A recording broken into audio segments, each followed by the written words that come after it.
Hello everyone, I am Anish Agarwal from National Institute of Industrial Engineering, Mumbai.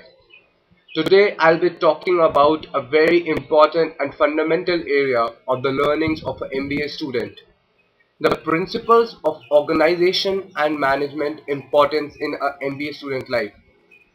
This course gives the first flavor of what an organization and a management is and what all is required for the MBA grad to be successful at the highest level.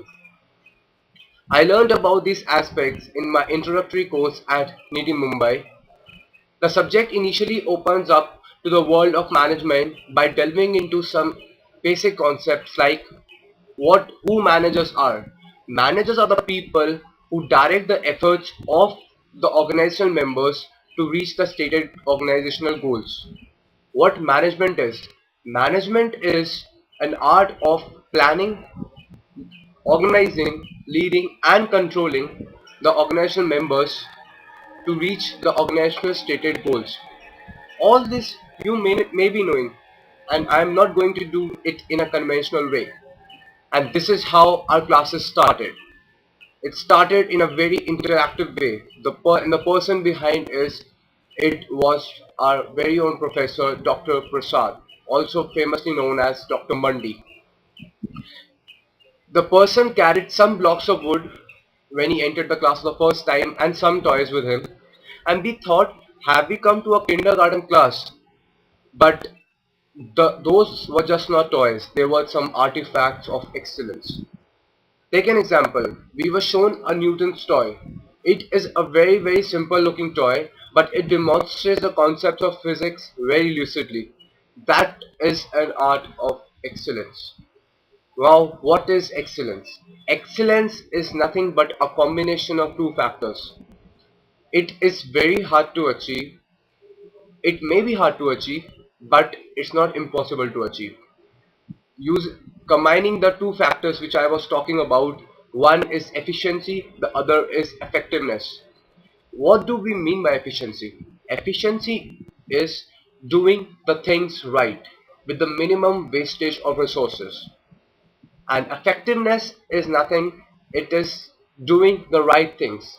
Take for example, you do some work with very in a very efficient manner, but if you are not producing the intended output, what's the need of doing that, of producing that product, of doing that thing efficiently?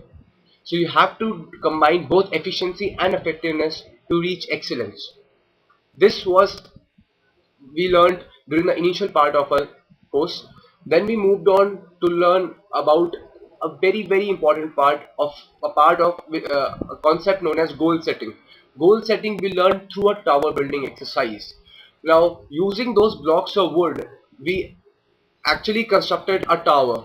We set a target for ourselves. Initially, we set a target of around 10 blocks, but we were able to achieve 16 blocks. We were able to create a tower of 16 blocks. Then the concept came out. When we have a potential and we know, and we were saying that we thought we could achieve higher than 10, but still we kept the target as low.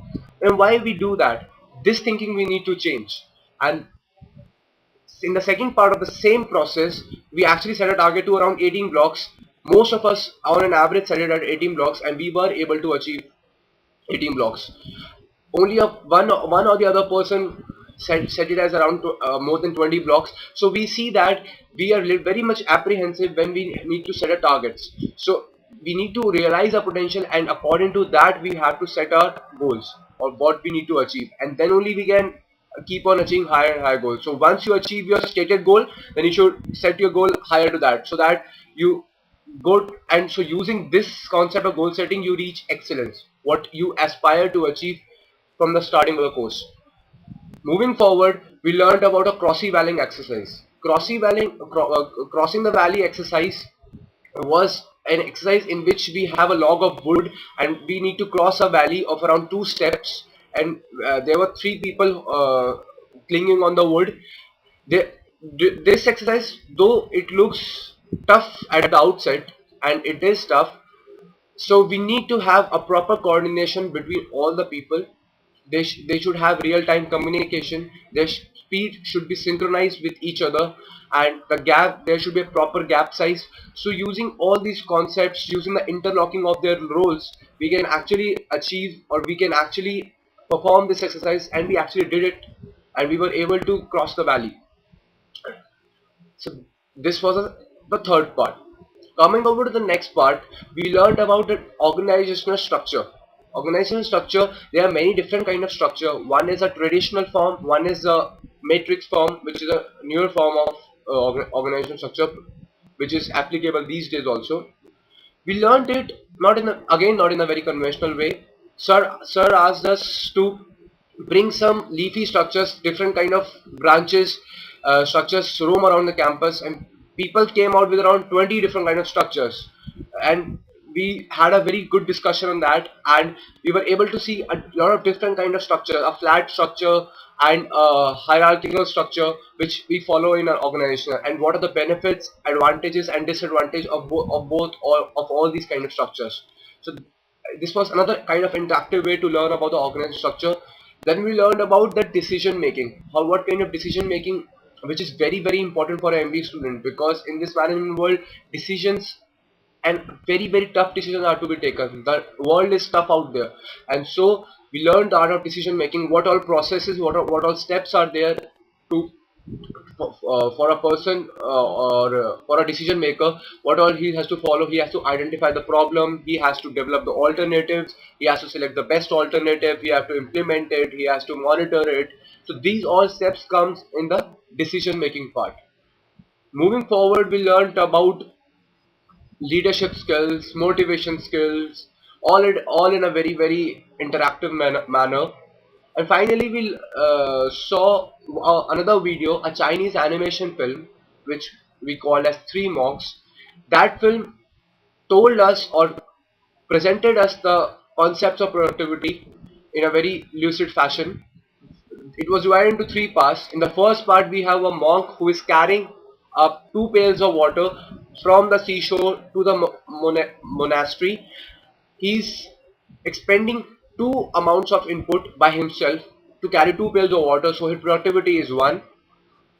In the second part of that same video, there are two monks who are fetching a pail of water, but the load is distributed half on each side, so the productivity doubles. And then when a team of people works on it, we see that they devise a new plan, a new idea of using a pulley to fetch many pails of water, so the productivity increases a lot because the amount of input goes down. So we see through this how the productivity improves with the help of teamwork, with the help of new ideas, innovative ideas. So this was another very important aspect, and this we learned through an animation film. So again, a very very interactive way. And finally, we learned about some job design. We saw that organization is nothing but a collection of jobs, and we people don't do a job. We have a position to handle. Jobs are automatically designed for us. So these were all the concepts we learned about in our course, Principles of Organization and Management. You people, if you want, you can refer to a book which we referred. It is called Management by Stoner. It's a very very good book, and all the chapters are listed are very in a very detailed way, separated in different parts. And if you want to know about this course from me, you can email me. My email ID is anish, anish.ishu@gmail.com. My number is 916-7584791, and you can also visit our blog. One more important thing which we went through this whole course was our blog, on which we used to post our learnings regularly. My blog address is http://nitim form a024 dot blogspot.in. You can visit it. It has all the concepts in a very very detailed and presentable. There are many pictures, many videos which you can see, and do give your valuable comments out there, and looking forward to your valuable comments. Thank you. Take care.